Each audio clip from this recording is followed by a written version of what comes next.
OMN deebi'ee jabaatee rakkina maallaqaa isa quunname kana keessaa bahuudhaa fi jabaatee hojjechaatu jira. Uummanni keenyas birmataa jira. Fakkeenyaaf uummanni keenya Minnesota akkasumas kan Kaalifoorniyaa yeroo ammaa kana immoo birmannaa irratti kan argaman warra Norway warri kaanis qopheerra jiru. Kanaaf iddoo jirtan hundumaa OMN fi birmadhaa keessattuu Giving Tuesday jedhamee kan dhiyeenya kanatti qophaa'u gaafa Disembarii 2 irratti hundi keessan akka hirmaattanii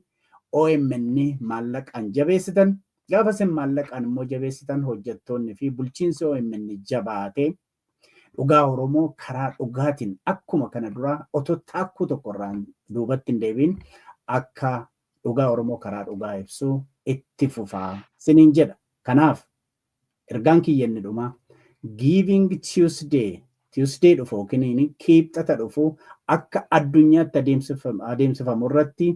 toora isiniin mijateen karaa Feesbuukii keenya karaa YouTubii yoo dandeessan keessattuu karaa Feesbuukiitii fi GoFundMe, PayPal warra Ameerikaa keessa jirtan Zeelii, baankii keenya, Kaashaappii, iimeelii warri Kaanaadaa keessa jirtan warra Awurooppaa jirtan immoo mala isinitti toluun warri biyya Arabaas akkasumas Afrikaa iddoo jirtan hundumaa Awustiraaliyaa uummanni keenya Awustiraaliyaa irraa hedduu eegna karaa dandeessan hundumaanii OMN'tti akka birmattan asumaan waamicha isinii godha.